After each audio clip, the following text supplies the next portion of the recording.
tema. Di Pietro, vero o falso che questa legge di stabilità, per quello che ne sappiamo, non aumenta tasse ma anzi restituisce qualcosa? Beh, mi pare che proprio chi sta dentro le istituzioni, prima Cattaneo, adesso lui hanno detto entrambi che non sono soddisfatti di così come è fatta questa legge di stabilità. Mi pare che si fa quadrare i conti ma il paziente è morto, quindi voglio dire, come in sala operatori che il medico esce e dice ai pazienti operazione perfettamente riuscita, il paziente Peccato è che è morto. Ecco, andando nel merito, voglio dire, abbiamo visto quel diagramma che è stato fatto prima. 2011-2012 esponenzialmente è aumentata la difficoltà per le famiglie. Ciò dimostra che questa idea di trovare nelle larghe intese una soluzione è un'idea che si è dimostrata perdente. È un'idea che aveva una sua logica. Metto insieme le due forze politiche più grandi del Paese, in un momento di difficoltà si assumono la responsabilità, visto che hanno una maggioranza bulgara in Parlamento, il 70%, di prendere delle decisioni shock che diciamo così, risolvono la situazione. Di fatto, come avete visto, le cose sono peggio di prima. Quindi il finish di Renzi ha una sua logica. O le cose cambiano, o se no è inutile stare qui a vivacchiare. Che senso ha? Ecco perché noi, io prima usavo dire, noi dell'Italia dei Valori che siamo una forza extraparlamentare, ma adesso che sta arrivando pure Berlusconi mi trovo un po' in difficoltà, perché cioè voglio dire, adesso poi ci arriviamo. Ma è una battuta che lei ovviamente confida nel fatto che io parlerò anche saluto la coerenza di Cattaneo, perché io ritengo che quando si prende un voto dai cittadini bisogna rispettare il voto dei cittadini, e quindi questa idea poi di tradire il voto dei cittadini non lo condivido, che si chiama Razzi, Ciripote, che si chiamano anche perché diciamo lei su questo ha pagato un bel prezzo, no? Detto questo, io personalmente torno a ripetere, questa legge di stabilità non la condivido né nel merito né nel merito, perché se andate a vedere ci sono un sacco di soldi per sommergibili, per navi da guerra, per nuovi aerei e quant'altro, e ci sono molto pochi soldi per ciò che sono le esigenze di...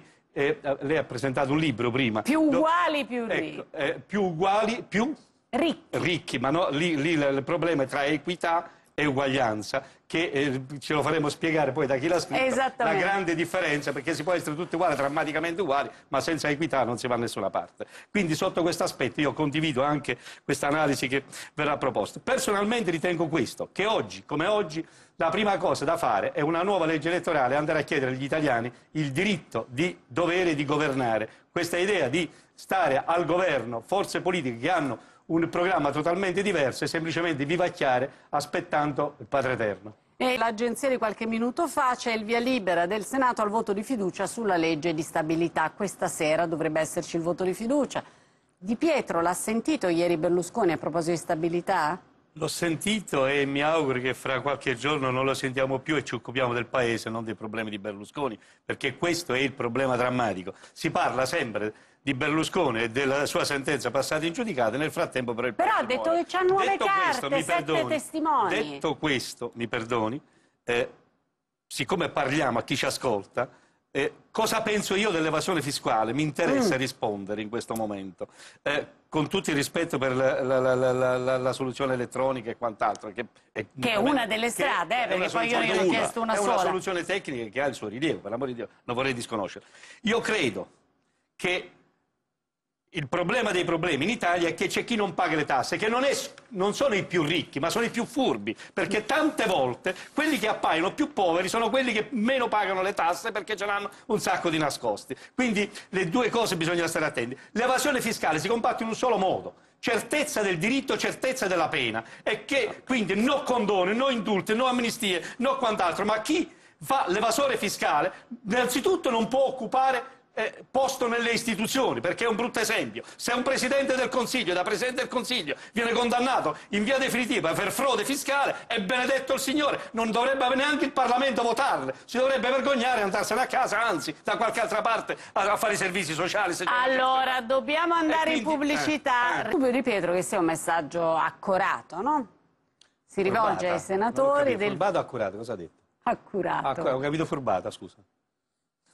Si rivolge ai senatori del PD e del Movimento 5 Stelle e dice: riflettete, pensateci. Dice una cosa giusta, lasciate che decida prima la magistratura, appunto.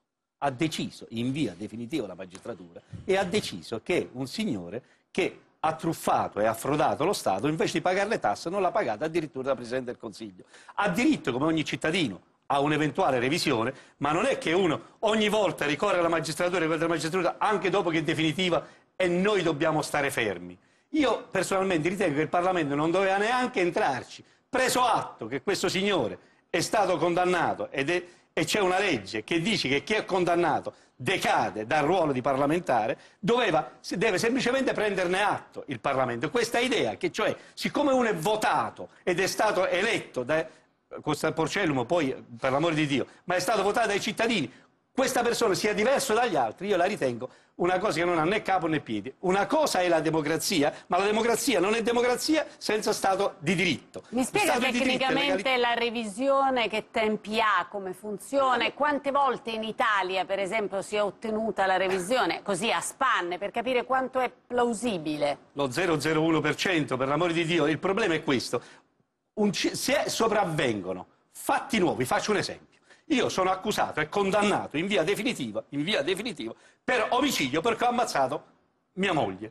Un bel giorno si scopre che mia moglie vive e vegeta e sta alle Seychelles con un altro. È chiaro che io non rispondo più d'omicidio, perché c'è un fatto nuovo. Ognuno può. E Berlusconi dice: io ho 7 fatti nuovi, 7 testimoni che dicono che mia moglie è viva alle Bahamas. E per l'amore di Dio, faccia la proposta come ha fatto per la revisione. Ma questo non ci azzecca niente rispetto allo status quo, che è una sentenza penale passata in giudicato. Non è che basta che uno lo dice, lo deve accertare la magistratura. Senta, che la moglie è viva. Adesso faccio la domanda più stupida del mondo, ma dal momento che comunque arriva l'interdizione, no? E ci sono pure queste 7 persone che hanno visto la moglie viva alle Bahamas, per quello che dice Berlusconi, non varrebbe la pena aspettare quei 5 minuti che arrivi l'interdizione? Ma voglio dire, no, non lo so, chiedo. Che ci azzecca l'interdizione disposta come pena accessoria dalla magistratura con una legge che dice che chi si trova in un certo stato, cioè vale a dire chi è stato condannato con sentenza penale passata in giudicato, non può fare il parlamentare. Io penso che in uno stato, in una democrazia evoluta, in un paese civile, un pregiudicato, addirittura per frode fiscale, addirittura che ha commesso durante la gerenza di Presidente del Consiglio, non dovrebbe farlo per motivi etici, a prescindere addirittura dalla magistratura, dalla decisione della magistratura. Il parlamentare pretendere e scrivere quella lettera come ha fatto ieri, cioè adesso in questo momento lui lo sta buttando in politica per dividere il paese fra chi è pro e chi è contro. In uno Stato di diritto, in un paese democratico, egli è uguale a tutti gli altri.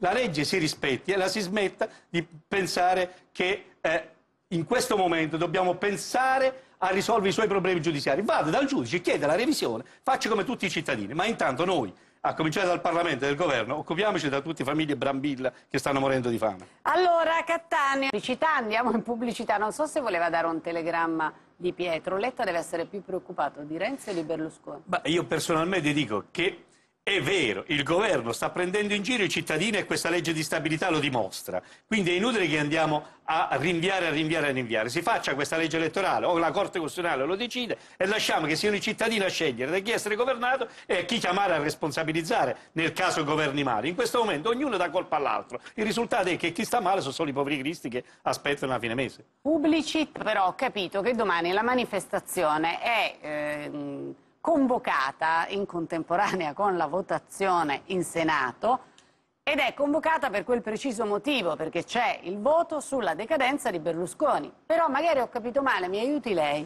Andiamo con ordine. Innanzitutto per quanto riguarda Cattaneo, dimostra il sindaco deputato Cattaneo che il problema non è i buoni stanno da una parte, i cattivi stanno dall'altra. Non è una questione di destra e di sinistra, è una questione di persone per bene e capaci. Io stimo e rispetto per Cattaneo, anche sta dall'altra parte politica, anche se non la penso come lui, ma magari fossero tutti come lui quando a fare il sindaco, per l'amore di Dio. Quindi è un gesto di rispetto che voglio manifestargli pubblicamente. Detto questo, il fatto che Forza Italia esca fuori è un chiarimento necessario che non darà più alibi a Letta per dire non posso fare nulla e che quindi da domani in poi il governo Letta o riesce a fare quel che dice o altrimenti è bene che vada a casa. Per quel che succede domani, una cosa è la libera manifestazione dei cittadini. In una democrazia tutti possono manifestare, ci mancherebbe altro che siccome la manifestazione riguarda un gesto che non ha né capo né piedi, il cittadino non possa farlo. Se ne vedono tante di manifestazioni che non hanno né capo né piedi. Quindi libertà di pensiero, libertà di manifestazione e va rispettata. Ma quella manifestazione è per la decadenza oppure per la legge di stabilità? Altra cosa è il fatto che i parlamentari,